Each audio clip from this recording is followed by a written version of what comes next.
Communicating with animals in this way is not a special gift. We are all born with the ability to communicate with all species in the silent way. The problem is, as we get older and as we start learning language, we start getting conditioned to think logically and to work with our head rather than our heart. Often as kids we are told, oh, that's all just in your imagination, or don't be silly, that's not real. We've been taught that if we can't see it or touch it, it's not real. And because of that, we don't believe that we can communicate with animals on their own level or on a different level.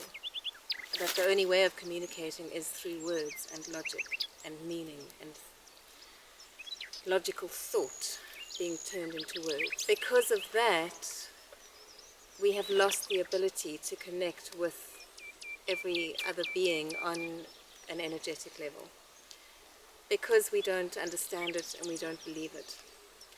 Things are slowly changing, and people are realizing, even the scientists are realizing, that there is more to life than just the physical. That there is a world of energy waves and molecules and all sorts of things that cause reactions that are invisible reactions but can be felt. Slowly scientists are starting to prove it. They haven't quite caught up with the more spiritual side of the wisdom that we use when communicating with animals. But that doesn't mean it's not real. The fact that we are physical beings on this earth, along with so many other physical beings,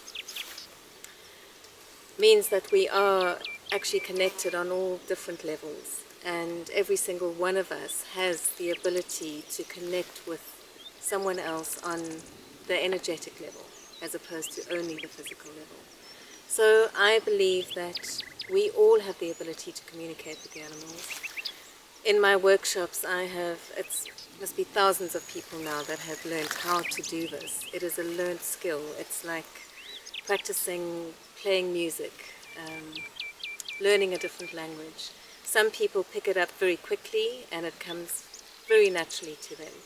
Other people have to practice until they get it right. The most difficult thing is to suspend the logic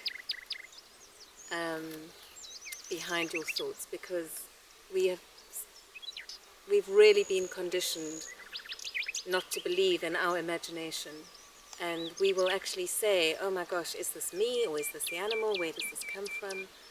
But the fact that you are even questioning the information that is coming to you must mean it's not coming from you, because why would you make something up that you don't believe? The more you practice communicating with other beings and other species in this way, the more we can start trusting ourselves. That the information we're receiving on this level is real and true and right. And yes, I've seen people who believe that other people can communicate with animals, but they don't believe that they can. And when they sit in a workshop or do a course and they start practicing, they are amazed that they are able to get accurate information from the animal that could be in no other way than intuitively. So yes, everybody can do this.